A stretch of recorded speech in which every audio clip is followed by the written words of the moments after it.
Olá, olá, seja muito bem-vindo. Para quem não me conhece, eu sou o André e esse é o Redencast, o seu podcast do aconselhamento redentivo. Começando mais uma temporada. E essa temporada promete, hein? Graças a Deus, hoje a gente começa com a bancada completa, todo mundo aqui presente e animado. E aí, pessoal, como é que foi as férias? Como é que vocês estão? E o que vocês esperam desse ano aí?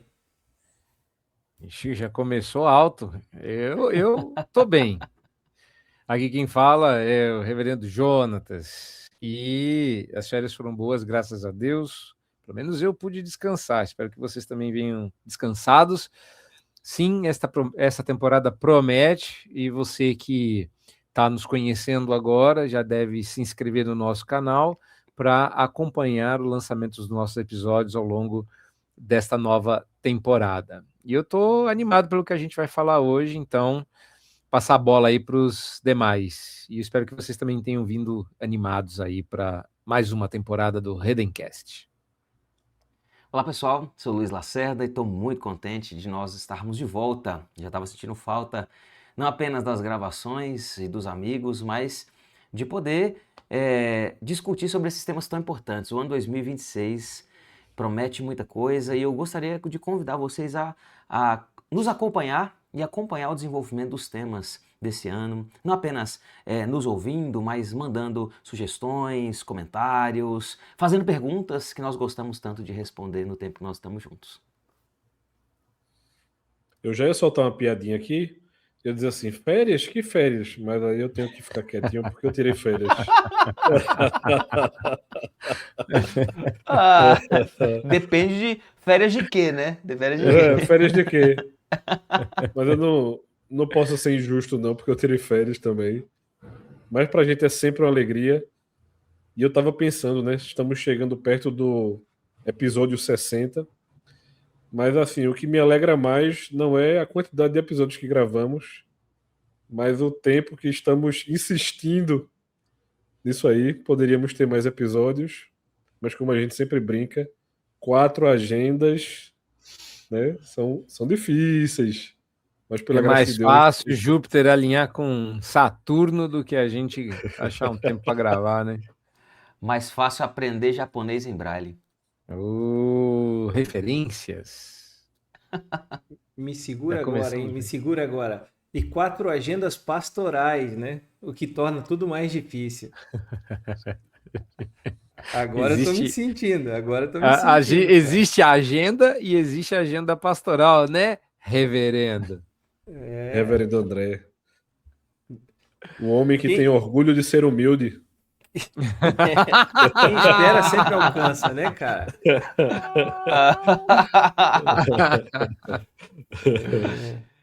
O André O bom falou é ter aí, amigos, né? Coisa o boa André é ter falou aí amigos.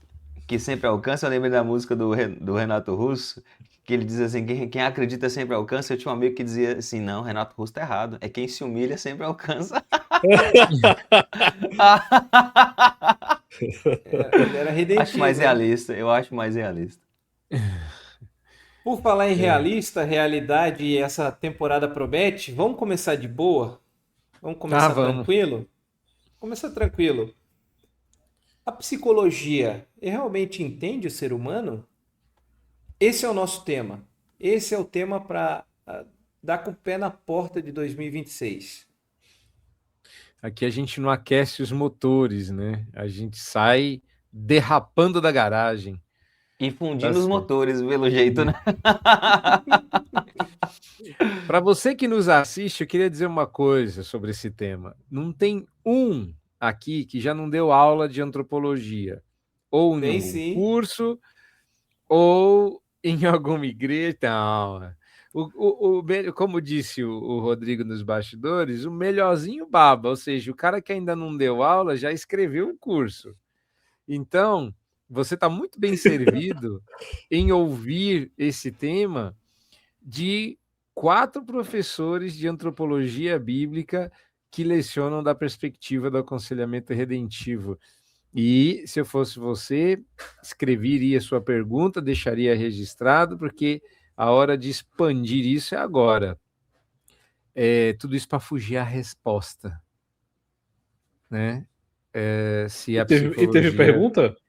E Ah, teve e pergunta? Deixa eu fazer outra pergunta, então. Eu só Deixa eu anunciei fazer. o tema. Eu só anunciei o tema. Eu vou começar aqui, primeiro perguntando, ou primeiro buscando uma definição do que é o ser humano.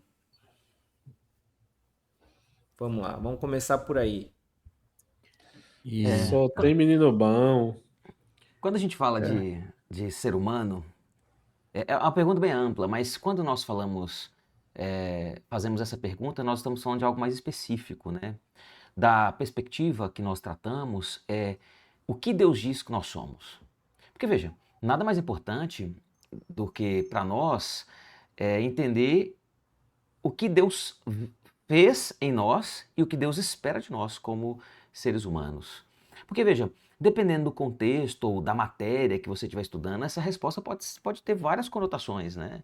Da perspectiva política, da perspectiva sociológica, da perspectiva econômica.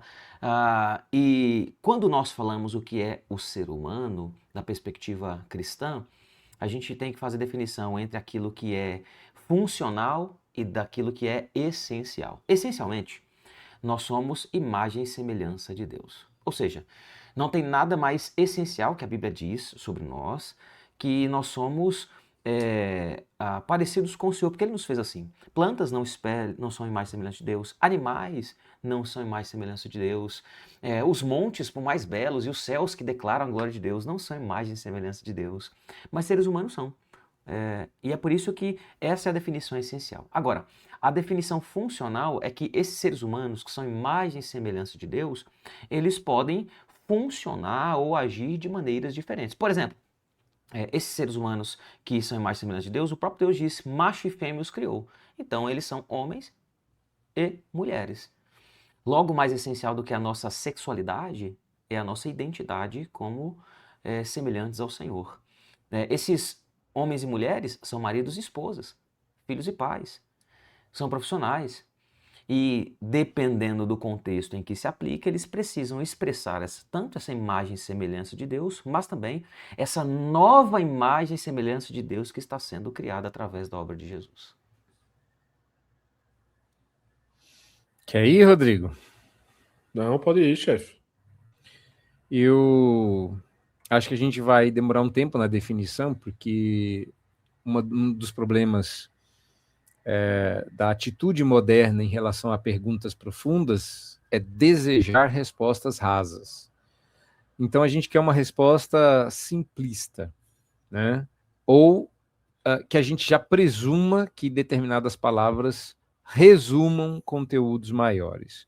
Mas a expressão imagem e semelhança de Deus é tão rica e tão profunda que, se a gente não dissecar isso, pode ser que algumas pessoas simplifiquem o que essa expressão significa. Exemplo, o Lacerda foi muito sábio ao diferenciar essencial de funcional.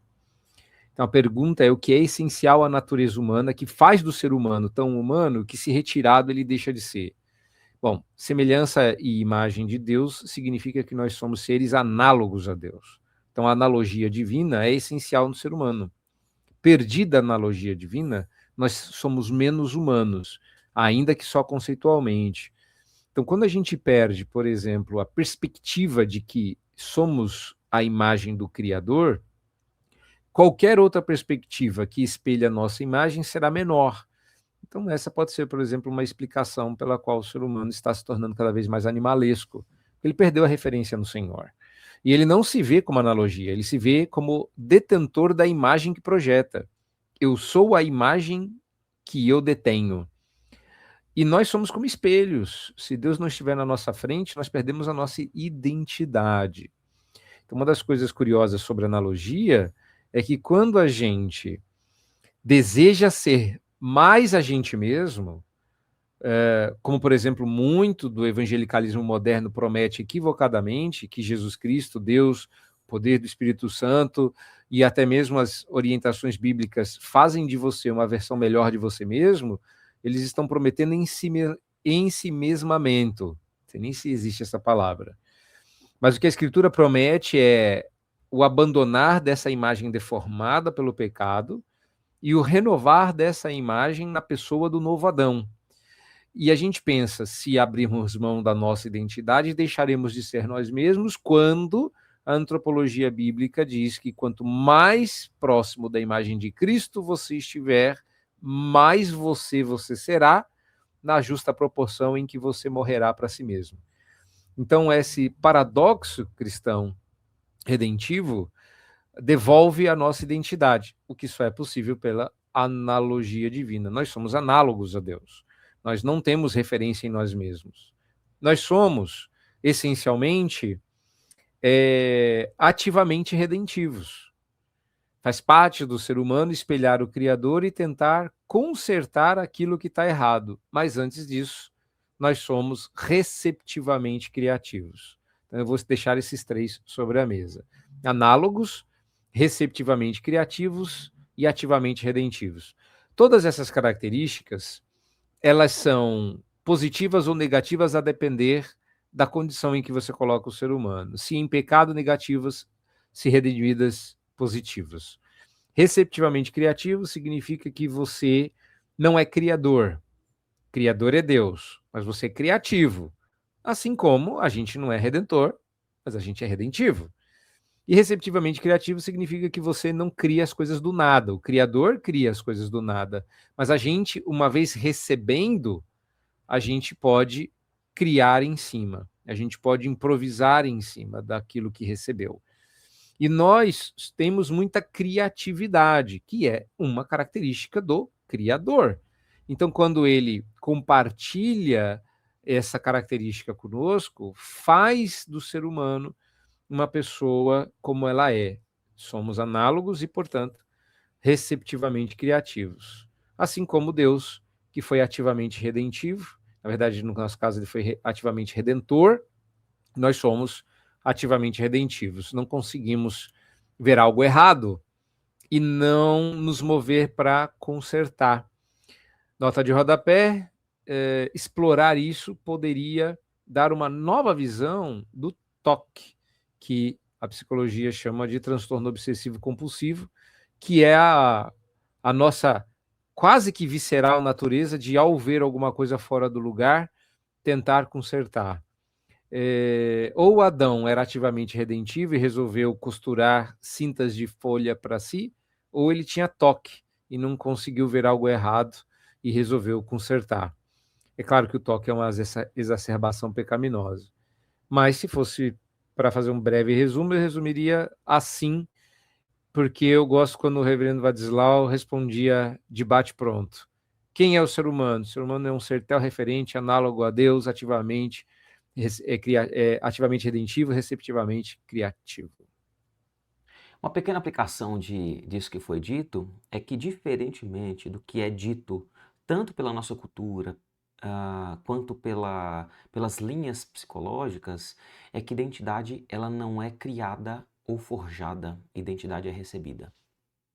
E é Deus quem olha para nós e diz: você é criatura, e em Cristo ele olha para nós e diz: você é nova criatura. Logo, nós não forjamos quem nós somos, não construímos a nossa própria história, não escrevemos aquilo que nós queremos quanto narrativas pessoais e não construímos a nossa vida conforme a nossa imagem e semelhança ou a nossa expectativa, quer seja através dos nossos títulos ou quer seja através da nossa sexualidade. Identidade é recebida e não construída.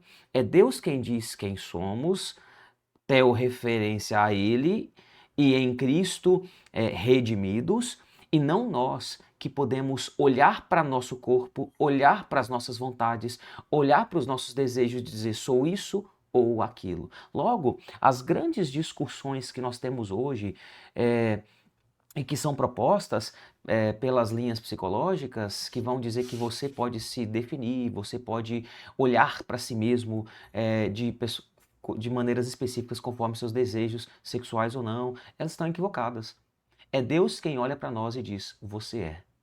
Porque, lembre-se, Ele é o primeiro a ser. Mas Ele não tem ninguém para fazer referência, mas nós temos Ele como referência eterna. Como as referências. Eu acho que um dos grandes desafios, eu gosto muito de pensar isso quando eu estou pensando a respeito da ética, mas acho que se encaixaria bem a gente pensar a partir de uma ideia antropológica também, né? Normalmente, a gente tem um conhecimento básico ético e a gente quer encaixar esse conhecimento no conhecimento muito reduzido que a gente tem da escritura. E quando a gente tenta fazer esse tipo de arranjo, a probabilidade de dar errado é muito grande. E aí a gente tem visto muito desse erro acontecendo nos dias de hoje. Eu não vou querer me aprofundar nisso aí, então a gente vai abrir um leque aqui, talvez sem precedentes, mas voltando à questão antropológica, quando a gente entende que a antropologia cristã ela é ou ela está partindo do que Luiz e Jonathan acabou de falar, ou seja, ela não parte do nada, porque ela não tem como partir do nada. Isso é um dos primeiros fundamentos do que a gente acredita a respeito de quem é esse homem. Eu não tenho como explicar quem eu sou a partir de mim mesmo. E aí, uma das grandes questões que, né, de você se perguntar por que o aconselhamento ele tem essa prerrogativa. Porque a gente vai entender de maneira muito simples que essa revelação da natureza humana, ou aquilo que o Senhor revela na Escritura a respeito da natureza humana, não pode ser caracterizado como uma antropologia. E aí Doiver vai chamar isso de antropologia cristã. Essa antropologia cristã, ou essa antropologia bíblica, que parte daquilo que o Senhor nos mostra quem nós somos, ela vai ser revelada para nós a partir da palavra. Então é um Deus verdadeiro que revela a nós quem somos verdadeiramente. A gente não tem como fugir disso aí. A grande questão e a grande pergunta é: você acredita nisso? Porque a base, quando a gente olha para essa base mais profunda dessa antropologia bíblica de quem nós somos, se você tipo assim, nunca ouviu falar disso a partir dos pensamentos de Vadislau, como o reverendo Jonatas acabou de trazer para a gente aí, fica para você o convite para estudar um pouco a respeito disso. Mas, seguindo aqui na nossa conversa, eu diria que essa revelação ela vai ter um pressuposto de concepção. Esse pressuposto de concepção vai nos mostrar que a alma humana, no sentido religioso, no sentido bíblico, como a gente costuma falar, ela vai transcender a concepção científica. Ou seja, a gente nunca vai olhar só para quem a ciência nos diz de quem esse homem é, porque para nós existe algo anterior.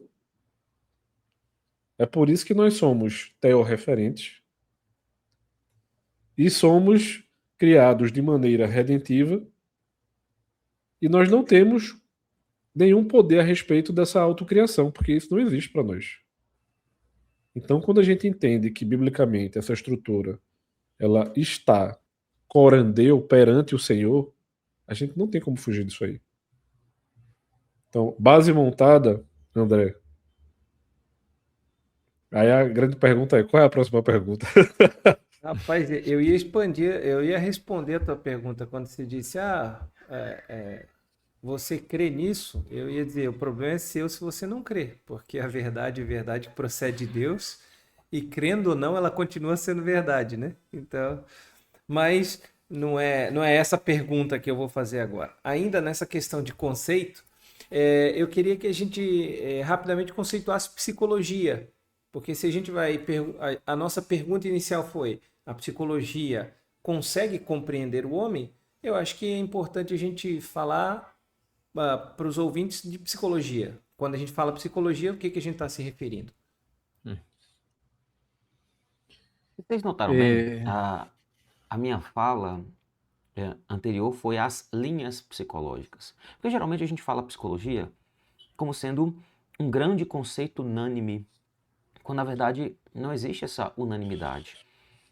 nem na prática e nem na academia. Existem linhas psicológicas, cada uma tem uma perspectiva do ser humano diferente, embora todas compartilhem a perspectiva de que o ser humano é apenas uma construção histórica ou que se traduz em relacionamentos, né? E cada um vai dar ênfases diferentes. Por exemplo, assim, o TCC, né, a linha cognitivo-comportamental, acredita que o ser humano ele é um construto relacional e conforme os estímulos ou os gatilhos, ela vai reagir de alguma maneira. Então você precisa tirar os gatilhos enquanto você ensina a pessoa a se comportar adequadamente. A psicanálise parte de outros pressupostos, quer históricos, que o que ela chama de traumas, ou quer sejam mais internos, o que ela vai chamar de ego, superego, id, enfim.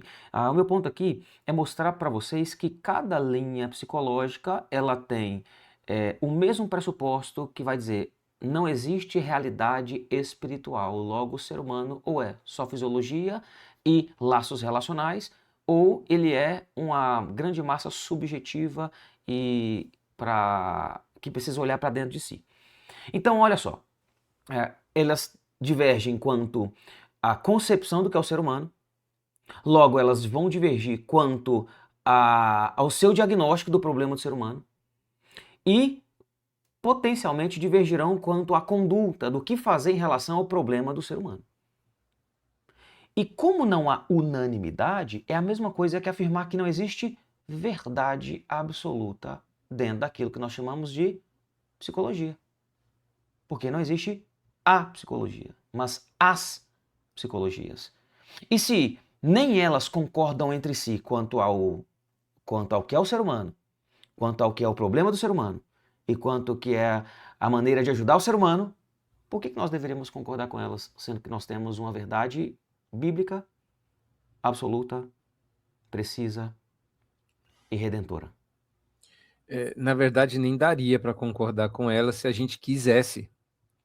Porque se a gente dissesse assim, eu quero concordar, eu ignoro tudo que você acabou de falar sobre a escritura e quero concordar. A pergunta ainda seria com qual?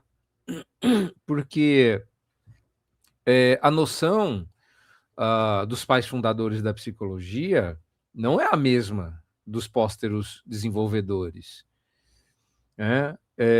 Algumas escolas reputam o nascimento da psicologia numa data, outros em outra. Colocam o fundamento num trabalho de uma pessoa, outras escolas em outra, e outros acreditam que eles mesmos são a fundação da psicologia. Então, quando você vai falar de eu quero concordar com a noção que a psicologia traz do homem, a pergunta é, se você usou no singular, qual é o consenso que eles têm a respeito do homem?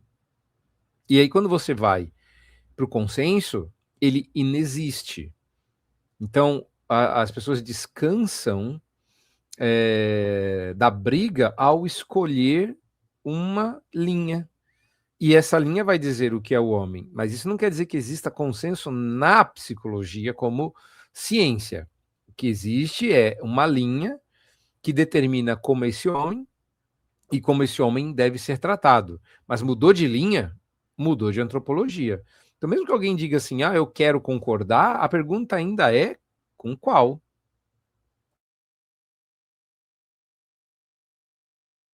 E é por isso que, frequentemente, a gente precisa ser cauteloso quando a gente vai concordar com algumas ideias que podem ser amplamente aceitas na nossa cultura e podem estar enraizadas na nossa maneira de pensar.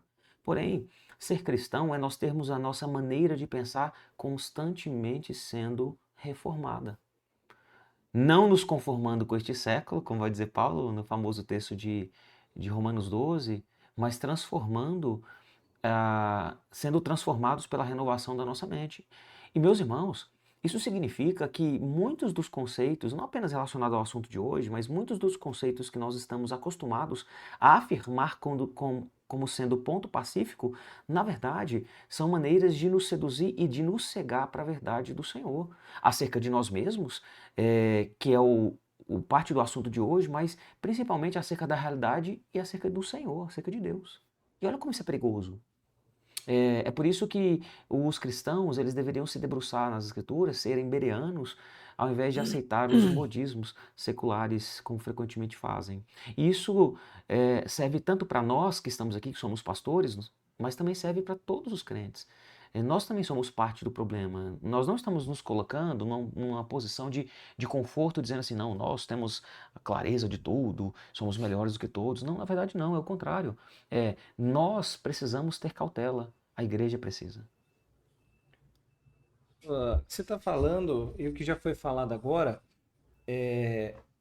me dá a impressão de que às vezes a má teologia joga a gente no mato, ou a má compreensão do homem segundo as escrituras dá margem para que a gente favoreça, acolha esses pensamentos das terapias, eu vou botar como terapias seculares, uma vez que não há esse consenso, como já foi falado.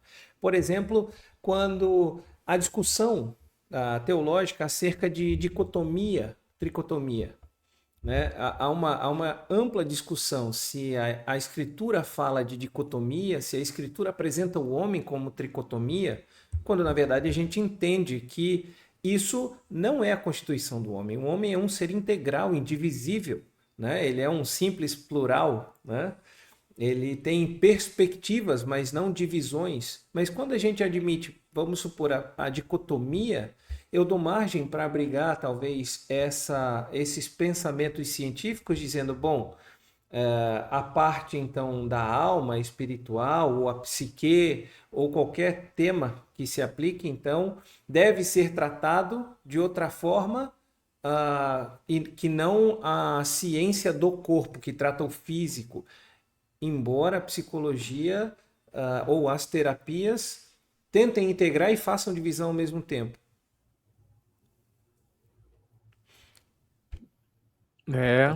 Todo mundo processando ainda. Não. Eu vou fazer o seguinte, eu vou voltar um pouco, eu vou deixar meus irmãos pensando aí a respeito da pergunta do André. Vou ajudá-los. Eu tava dando uma olhada aqui, uma olhadela no Todo Mundo Pensa Você Também, enquanto vocês falavam. E aí, Reverendo Vadislau diz assim, eu vou trocar a palavra estutícia por psicologia, certo? Então, psicologia, ou as psicologias, ou como o Luiz falou, né, as várias escolas aí, podem se caracterizar por um conhecimento privado, uma dedução baseada no que a gente pensa que conhece mais. O que a gente pensa que está acontecendo. Eu acho que esse é um dos grandes problemas quando a gente retira Deus daquilo que a gente acredita que a gente vai querer chamar de inteligência ou de conhecimento, ou seja lá do que for.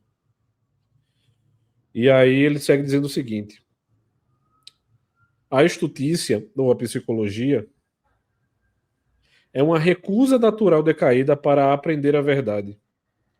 Uma disposição para aprender errado o que está certo e para aprender prontamente o que está errado. Uma visão das coisas totalmente autorreferente em oposição ao autorreferente. Aí é quando o Vadislau nos lembra daquela tríade. Uma cosmovisão rebelde, reversa e inversa. Então o problema da psicologia em si não é as verdades que ela traz, mas é justamente os buracos onde ela pode nos colocar. E aí eu acho que conecta bem com a pergunta de André. Porque se a gente não tem um bom conhecimento, eu vou me deixar levar por alguma dessas escolas e não vou saber filtrar. Então, é como se a gente estivesse entendendo o seguinte: a psicologia em si ela não é de todo mal, mas eu tenho uma proposta que avança, o que é melhor, que é a priori e que nos deixa aí a posteriori. E é quando o reverendo Vadislau diz o seguinte: a proposta da palavra de Deus é que tudo começa com a revelação. Deus revela na sua palavra, nós a lemos e ouvimos explicações da boca de outros. O Espírito de Deus nos instrui e habilita para o entendimento e a obediência. E assim, cremos no coração e chegamos ao conhecimento a priori e a posteriori. Então, quando o Vadislau ele resume isso aí para a gente, Ele vai dizer isso da seguinte maneira: isso é o que significa associar a fé à virtude e com a virtude o conhecimento. A fé em Deus, ela vai transformar as crenças a priori e as virtudes de Deus capacita para que a gente raciocine a posteriori. Então, eu dependo do conhecimento de Deus. Ou a nossa vida, de maneira teorreferente, é completamente dependente para que as coisas se encaixem.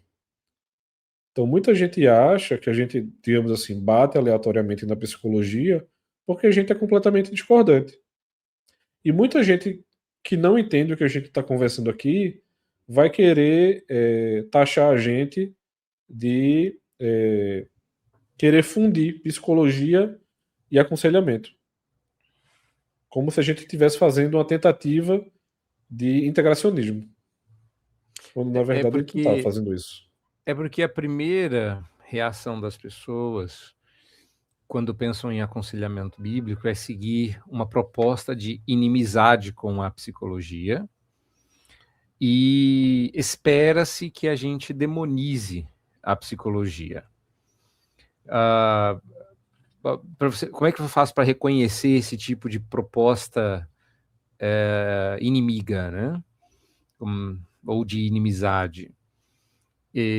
A gente ignorar o que a psicologia diz, não pode estudar, não pode chegar perto, não pode conhecer é contaminar, e isso vai contra os princípios da fé reformada de uma maneira geral, né? João Amós Comênios disse que pai da pedagogia calvinista, vamos dizer assim, né, grosso modo, nunca soube ao certo se Comênios era ou não de fato calvinista, alguns dizem que sim, mas ele tem várias frases boas, né? Sua pedagogia é muito boa, e ele diz que a ignorância só serve aos propósitos do diabo. E ele estava se referindo ao que Calvino houvera dito a respeito da coisa. Vocês dois pontuaram um lugar comum que me parece ser a pedra de toque no que tange a conhecer o ser humano. Nós julgamos que conhecimento é conquista. Então, se respeita muito uma antropologia científica, porque ela é a observação de homens a respeito do homem. O ser humano cataloga, estuda, coleciona conhecimento e conquista o saber. E você colocou bem, Rodrigo, que para nós conhecer e isso também estava na pergunta do André, conhecer é revelar, é receber revelação. E eu entendo que receber revelação é humilhante, porque a gente tem inteligência, tem competência científica, tem ferramental, e a gente vai só até determinado ponto, e tudo que a gente tem parece não fechar a conta, e a peça-chave para que se feche a conta, e é engraçado como o que eu estou falando lembra sempre o totem, ou agora não me lembro o nome técnico para isso, MacGuffin, parece, que é o objeto sagrado que toda saga tem que ter para que os mocinhos corram atrás, porque temos tudo, mas sem aquilo nada funciona. É uma pedra, é uma bateria, é a espada, é o poder, X é o sei lá, o morfador, porque sem aquilo, parece que todo o resto que se tem na saga inteira, né, ou toda a aventura corre ao redor do cálice sagrado, né, que são por exemplo, eu me lembrei agora de Indiana Jones, ou seja, tudo isso concorre para que você tenha este objeto que faz com que tudo funcione. Se isso é uma narrativa comum da cultura pop, se isso está no coração do homem, então me parece que a psicologia não vai ser de todo mal, se a gente tiver essa pedra de toque. E a pedra de toque é a revelação que Deus faz do ser humano. Aí todo estudo que a gente faz pode fazer algum sentido, é por ele redimido, né? MacGuffin é o nome do objeto sagrado, é isso, né? MacGuffin. Você acha que eu estou falando certo? Então, quando você encontra o MacGuffin antropológico, você finalmente entende o homem com todo o ferramental que você traz, né? Então, assim, quando você fala se a psicologia deve ser conhecida ou aproveitada ou percebida nesse ponto, é somente a partir da revelação. Porque, como eu gosto de perguntar para os meus alunos quando eu trato desse assunto, se a psicologia traz alguma verdade a respeito do ser humano, como é que eu vou saber quando essa verdade está sendo apresentada e quando não é? Vou dar um outro exemplo para você comparar, bem moderno. Você pergunta algo para uma inteligência artificial sobre o que você não tem a menor noção. Como você vai saber se o que ela está te falando é fruto de um resumo de banco de dados fidedigno ou se ela está alucinando e inventando bobeira? Ou seja, você não tem como saber o que é a verdade se você não tiver a verdade previamente na mão. A mesma coisa se dá com respeito ao ser humano. A gente vai conhecer o ser humano a partir de qual referência? E se a referência não for a palavra de Deus, eu tenho que confiar em algum lugar, eu tenho que depositar minha fé. Minha fé precisa habitar em alguma fonte de saber, né? E nesse ponto a revelação é humilhante, porque não importa quão poderosas sejam as forças intelectuais dos seres humanos reunidos, quando Deus revela, a fonte não é só fidedigna, mas autoritativa, mas ela resolve o caso.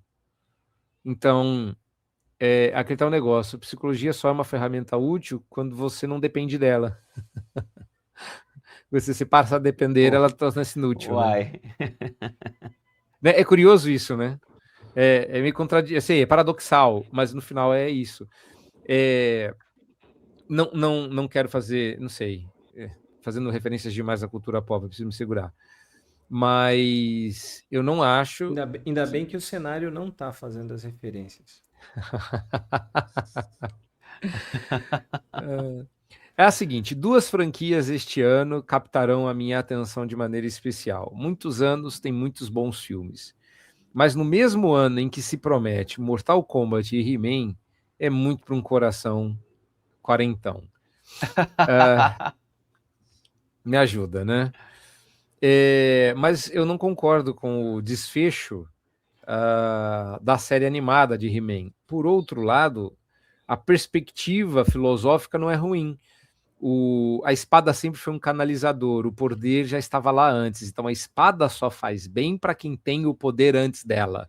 Ok, em termos filosóficos funciona, dentro da saga não faz o menor sentido, mas isso ajuda a gente a entender que se você, e não é só o que eu estou falando aqui não, isso é teologia reformada, entendeu? Se você pega, por exemplo, a teologia reformacional, holandesa, neocalvinista, pega um Abraham Kuyper, ele vai falar exatamente isso. Ímpios e crentes fazem ciência, mas um deles consegue enxergar o que o outro não consegue, e a razão disso é que um deles está vivo, o outro não. Então, sim, acaba que a ciência é mais útil para o crente do que pode ser para o não crente. Não deveria nos assustar essa conclusão. Uma coisa que é importante dizer também é que quando a gente fala sobre a compreensão do ser humano, eu já disse numa fala anterior que as linhas psicológicas divergem quanto ao problema. Enquanto a perspectiva cristã ela é unânime ao dizer que o problema do ser humano não é apenas a sua criação, não é apenas a política, não é apenas o que fizeram com ele, não é apenas a sua autoimagem. O problema do ser humano é pecado. Ele já nasce em pecado e expressa seu pecado depois que nasce. Enquanto a maioria das linhas psicológicas, elas entendem que os problemas são relacionais, são traumáticos, são sociais, mas não, e até mesmo psicológicos, mas não uma condição na qual o ser humano já nasce, que é o pecado. Eu me lembro de uma citação famosíssima de um famoso livro de John MacArthur, que é Sociedade Sem Pecado, e logo na introdução ele diz que a igreja tem sido por demais propensa a aceitar os modismos da opinião secular. Os cristãos, eles meramente repercutem o pensamento do mundo quanto à psicologia, da culpa e a importância de sentir-se bem a respeito de si mesmo. E a igreja como um todo, ela está se tornando cada vez menos preocupada com o pecado e mais obcecada com a autoisenção e a autoestima. E rapidamente, por causa disso, né, os cristãos estão perdendo uma visão do pecado como a raiz de todos os males. E olha o perigo disso, irmãos. Nós temos uma verdade bíblica dizendo que o nosso problema maior é o pecado, ou seja, o nosso maior problema é em relação ao Senhor, enquanto tudo ao redor acaba nos impelindo a identificar o problema de outra natureza. Mas isso apenas nos afasta da real solução. E como ele continua dizendo, ele diz o seguinte, olha, afaste a realidade do pecado e você eliminará a possibilidade de arrependimento.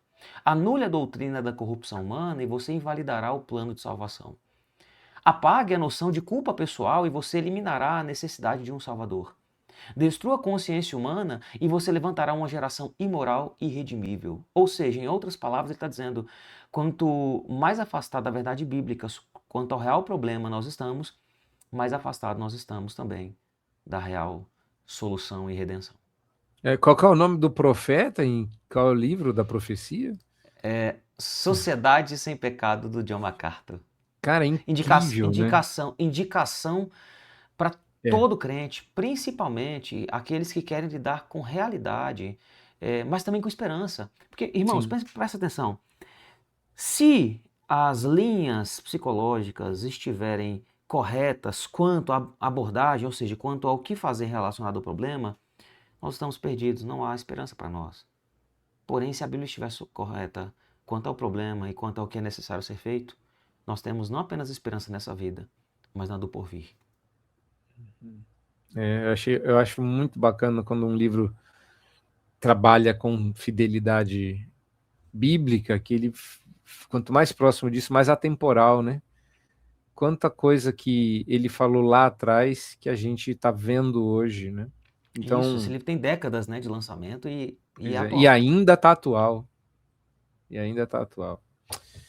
E aí a gente chegou num caminho que se torna inevitável fazer a pergunta: como integrar essas duas questões, antropologia bíblica e psicologia, ou antropologia psicológica, se é que a gente pode falar desse termo, sendo que já há um movimento que tentou isso, chamado integracionismo, né?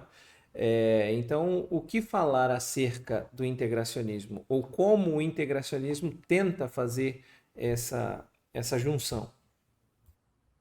O primeiro a denunciar foi o Rodrigo. Eu acho que por uma questão de gentileza, a gente pode deixá-lo falar primeiro, né, Rodrigão? Eu acho que gentileza gera gentileza. Vocês podem ficar completamente à vontade aí. Olha que bandido. Ai. Bom, como falar, né? Sem soar o que a gente não quer. Integrar não é um bom ímpeto cristão. Nunca. Então, entenda que as pessoas confundem diálogo, proveito e até aproveitamento com integração, tá? Então, quando as pessoas propõem uma integração, querendo ou não, elas abrem mão de certos filtros e barreiras para receber em seu lado da história potencialmente um inimigo. A integração falha em um aspecto muito básico, que é igualar em autoridade e confiança fontes que deveriam ser subordinadas. Então, o conhecimento produzido pelo homem caído tem a mesma relevância, tem a mesma honra, o mesmo peso, a mesma acuidade que a revelação bíblica dada por Deus em sua palavra. Na prática, a integração ignora efeitos do pecado. Não necessariamente, mas também os que o Rodrigo levantou, citando Todo Mundo Pensa. Além disso, também ignora os efeitos noéticos do pecado, os efeitos da mente humana, os efeitos do pecado no ambiente em que a gente está. Não estamos lidando com um mundo perfeito, então o estudo pode ser imperfeito, mas o objeto não é perfeito. Então, tá tudo errado da proposta. Querer integrar, se vocês me permitem, é de uma ingenuidade teológica proibitiva. Não é ingenuidade ingênua, é ingenuidade ignorante, é ingenuidade proibida. A Escritura revela o suficiente para você não admitir uma coisa dessa. Então, a proposta nunca será integração. Conselheiros redentivos não são nem devem ser integracionistas. A diferença é que a gente não tem medo de entrar na floresta para lutar pelo que de bom a gente pode tirar de lá. Agora, alguns presumem que dessa floresta não tenha nada de bom. Tá bom, até pode ser. Mas a incursão é necessária até para descobrir isso. Até para descobrir isso. O que você está falando, na verdade, o que você está fazendo agora é explicando o que você falou anteriormente acerca da psicologia. Que a psicologia se torna útil quando ela não é, quando ela é uma ferramenta fundamental. Isso. Eu acho que agora, você, Complementa. explicando o que é integracionismo, você mostrou ou exemplificou, deixou claro o que você quis dizer lá atrás. Algumas pessoas, depois que eu virei conselheiro redentivo, pensam que eu me tornei integracionista. Na verdade, ser conselheiro redentivo fez com que eu ganhasse novas amizades e perdesse antigas, né? Porque talvez quisessem que eu mantivesse o eco de um discurso que é facilmente encontrado em alguns livros, em que a psicologia é do demônio e a psicologia bíblica é de Deus. Uma das coisas que o C.S. Lewis nos ensina até não intencionalmente no Cartas do Diabo Velho ao seu sobrinho, embora ele tenha uma carta que fale sobre isso, mas eu vou um pouco além aqui, misturando o que ele falou com o que eu penso a respeito do que ele falou, é que mesmo quando o diabo tenta produzir mentira, ele não dá conta 100%. Porque como criatura, ele não consegue inventar nada do zero. Em Cartas do Diabo Velho ao seu sobrinho, o diabo diz que ele não conseguiu inventar nada de bom, ele teve que corromper o que Deus deu de bom para ele poder ter uma versão estragada daquilo que Deus faz, mas criar mesmo eles não criaram nada.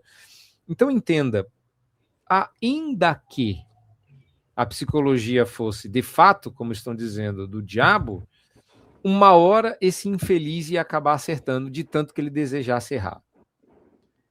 Ou seja, nem o diabo dá conta de ser do diabo, como dizia Lutero. Até o diabo é diabo de Deus. Então veja quão humilhante é uma pessoa que deseja jogar fora o que Deus nos deu através de homens ímpios. E a gente utiliza várias outras coisas. Eu não estou dizendo que você deva ser empolgado, porque se você for empolgado, de novo, você vai baixar o seu filtro, você vai baixar a sua guarda. Esse não é o ponto. O ponto é, armado até os dentes, a gente pode entrar nessa guerra?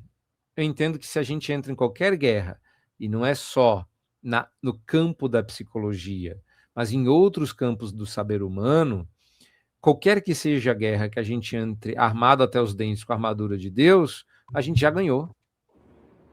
Não é uma possibilidade.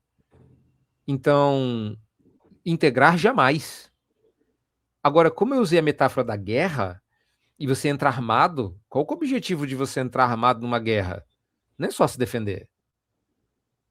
A ideia de defesa já foi. Numa guerra a gente entra para ganhar, subjugar, vencer. E o nome disso é redenção.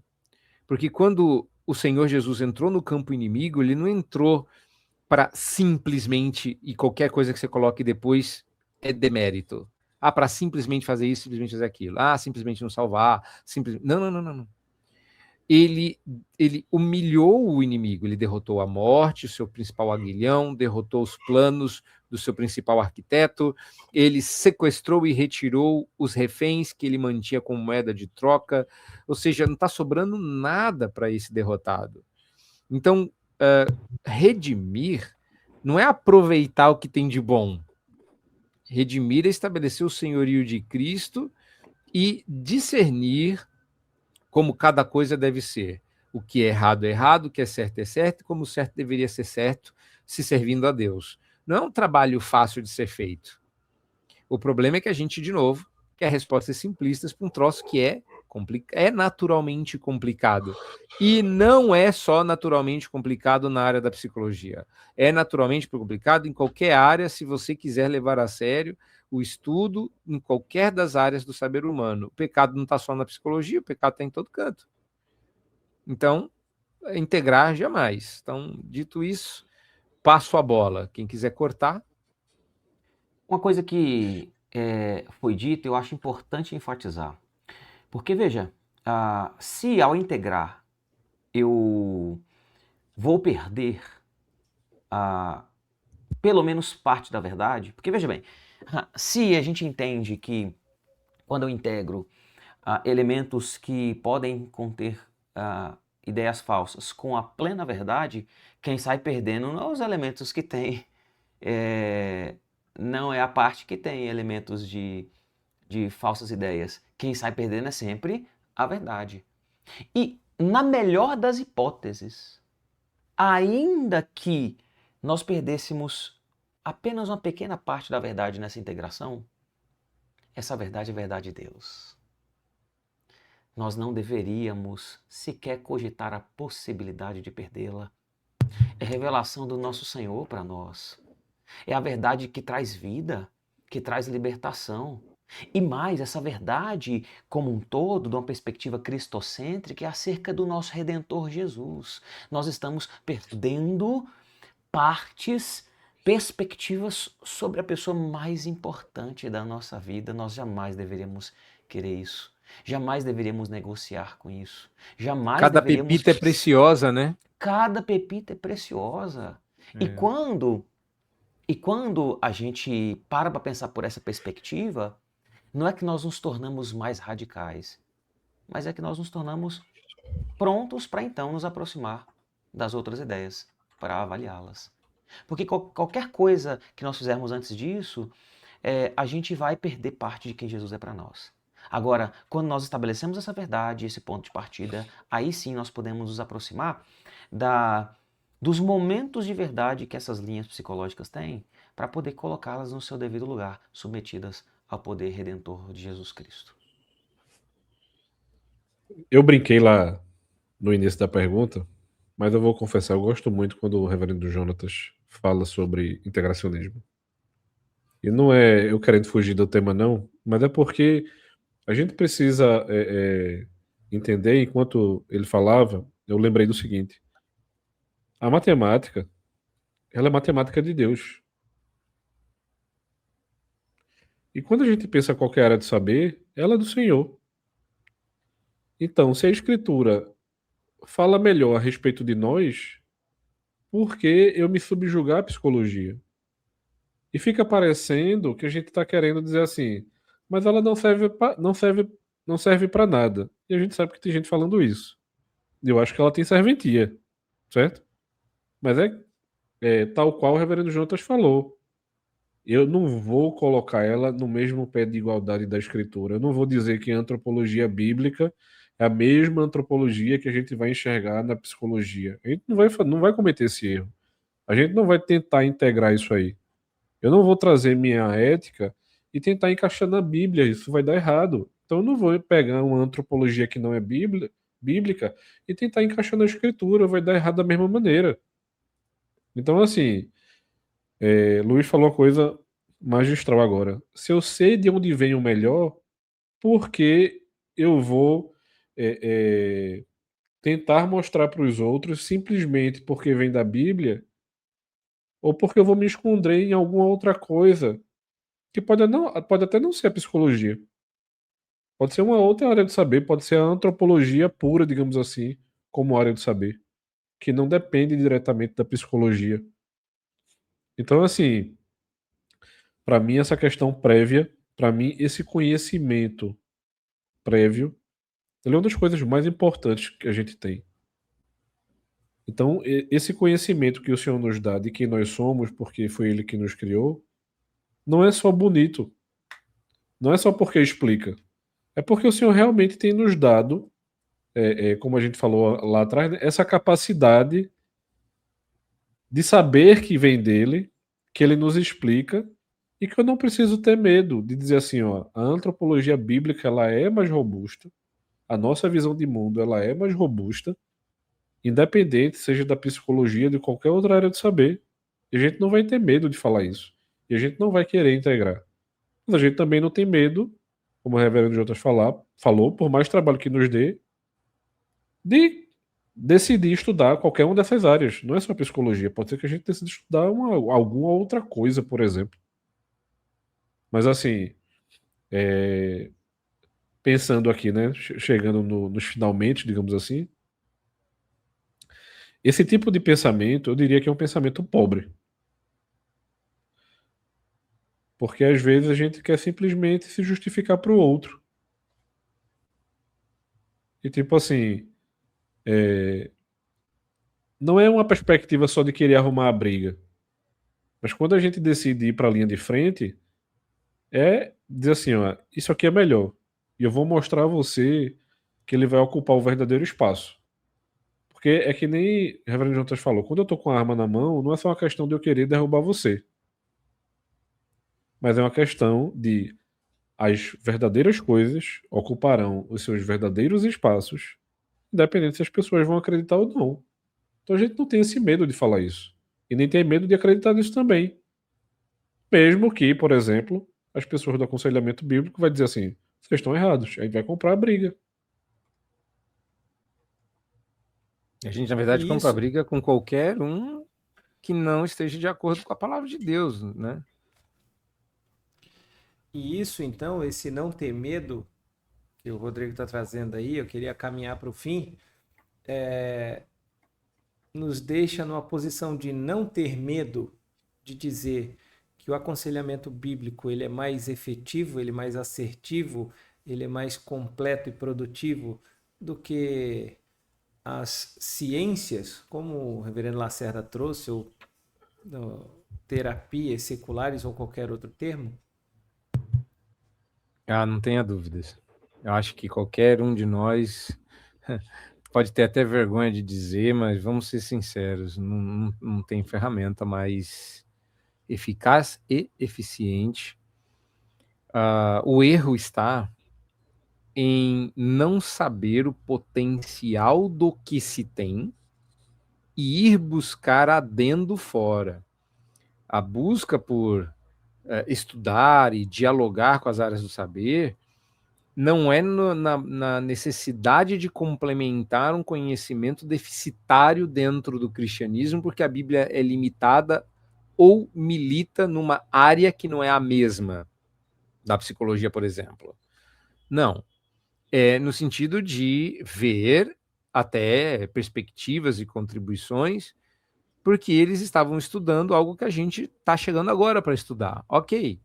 Mas não tem como a gente observar com admiração o erro.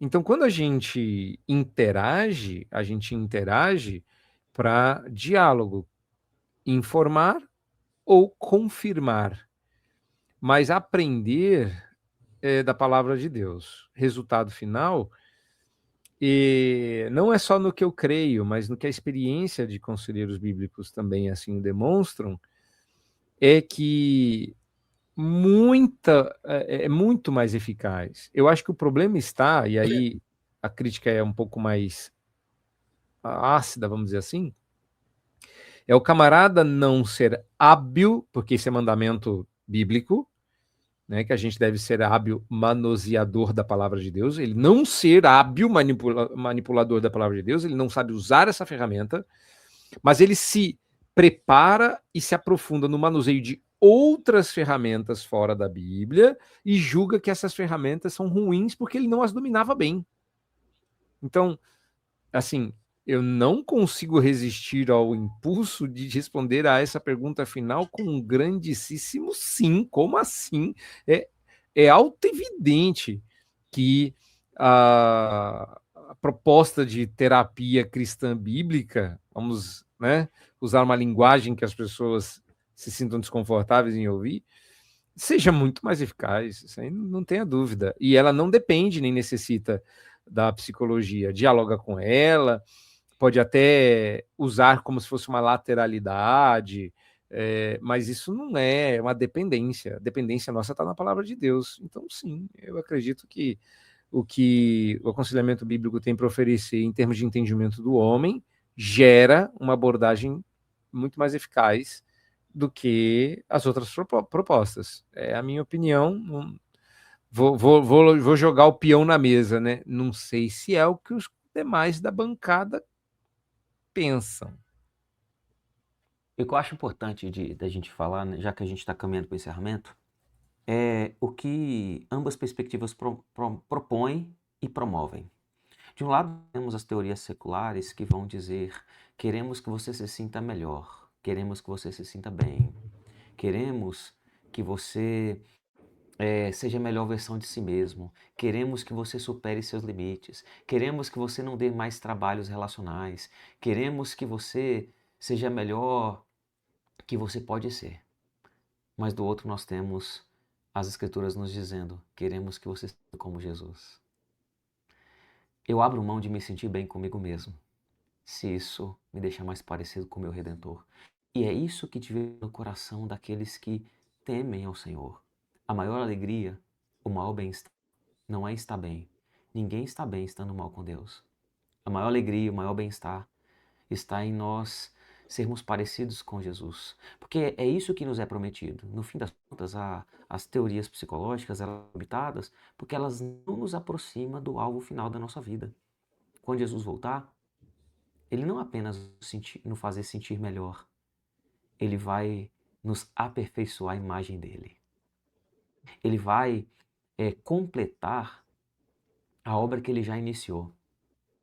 A grande questão então é, a obra que nós estamos realizando agora, independentemente das ferramentas que nós estamos utilizando agora, fazem parte daquilo que o Senhor Jesus nos ordena fazer e que Ele vai completar? Porque senão talvez nós estejamos perdendo tempo e nos afastando do nosso propósito, dado pelo nosso próprio Redentor, um propósito redentivo. Então, nós deveríamos reavaliar os nossos anseios, porque talvez, misturado com anseios legítimos, estejam anseios pecaminosos. E nós devemos olhar muito mais para a cruz de Jesus, ao invés para nós mesmos. Seguindo aí com a ideia de Luiz, nem sempre Deus vai tirar o espinho da carne. A grande questão é essa. E isso não é uma discordância do que o Reverendo Jontas falou. Eu acho que o Reverendo Jontas só deu ênfase naquilo que eu estava falando. Mas o que o Senhor quer que nós façamos é que nós não o percamos de vista. A grande questão é essa. Nem sempre o problema vai ser resolvido. Às vezes você vai estar focando na sombra do problema. Mas naquele momento talvez o Senhor não queira que você resolva o problema. Ele só quer que você o veja. Porque se você realmente estiver diante do Senhor, se você é uma pessoa que verdadeiramente se relaciona com Deus, se a sua fé é uma fé que acredita em Cristo, se a sua esperança está enxergando esse Cristo, isso faz com que a sua visão de mundo seja completamente transformada, eu acho que as coisas vão mudar completamente de figura. Se a gente vai voltar para o Senhor e a gente vai ter a capacidade de fazer as coisas com normalidade, independente do problema que a gente esteja enfrentando, eu acho que vai ser muito fácil para a gente passar por determinadas realidades. Então, assim, se o Senhor não quer, tudo bem. Se o Senhor vai permitir, a gente vai ter que lidar com essa situação. Mas se Ele tem aberto as portas para que as coisas aconteçam, talvez o problema esteja em nós. E a gente precisa olhar para o nosso Redentor com uma outra perspectiva que não a nossa. E aí a grande pergunta é: será que a sua perspectiva tem sido uma perspectiva bíblica? Bom, gente, eu acho que conseguimos cobrir aí o tema, né? Desenvolver bastante acerca do que a gente se propôs e deu para ficar, ou deu para clarear bem as ideias e fundamentar, né, nas escrituras o homem, o aconselhamento bíblico e a necessidade de um conhecimento profundo de quem Deus é, para que a gente conheça quem nós somos, porque nós somos a imagem e semelhança de Deus. Gente, obrigado pela presença de vocês. Esse foi só o primeiro do ano. Se Deus quiser, debaixo da bênção de Deus, debaixo da graça de Deus, a gente vai ter muitos outros episódios ainda para abençoar vocês, para enriquecer vocês com conteúdo. Se você ficou até o final, não deixe de compartilhar, de curtir, deixe seu like, seu comentário, envie para alguém, abençoe alguém com o envio desse conteúdo. Se você foi abençoado, deixe o seu comentário, no devido tempo a gente responde e esperamos vocês no próximo episódio. Pessoal da bancada, obrigado, que Deus nos abençoe nesse ano e até a próxima. Deixo aí aberto para vocês se despedirem. Pessoal, se você se interessou por este assunto, nós temos um curso no nosso site, aconselhamentoredentivo.com.br, inteiro sobre o tema antropologia bíblica. Lá você poderá se aprofundar sobre esse assunto, com textos e aulas, e fazer um curso do aconselhamento redentivo nessa área. Então, se esse é um tema que te interessou e você quer se aprofundar, convido você a conhecer esse material, tá bom? Fiquem com Deus, acompanhem a gente e vejo vocês na próxima, se Deus quiser. Eu sei que nós começamos de um jeito um pouco mais denso, mas nós queremos desafiar vocês não apenas devocionalmente, mas também intelectualmente. Muitos dos conceitos equivocados que nós acreditamos nascem por falta de organização dos conceitos verdadeiros. E nós queremos que o nosso podcast seja não apenas produtivo, edificante, e não apenas informativo, mas formativo, para que você cresça no conhecimento desses conceitos, dessas verdades que são poderosas para nos libertar. Nos acompanhe e esse ano nós temos muita coisa preparada e contamos com a presença de todos vocês. Um grande abraço e até a próxima. Para a gente é sempre uma alegria grande receber você por aqui. Se você não está conseguindo acompanhar pelo YouTube, lembre-se, nas plataformas de stream de áudio você vai nos achar também com facilidade, seja no Spotify ou em qualquer outra plataforma, mas no Spotify você tem a vantagem de nos acompanhar através de áudio e vídeo, assim como no YouTube. Qualquer coisa nos manda mensagem, seja pelo Instagram, pelo YouTube ou por qualquer uma dessas plataformas. E mandem também sugestões de temas para que a gente possa ir ajustando as nossas agendas e as nossas gravações. Deus abençoe e até a próxima, se Deus quiser.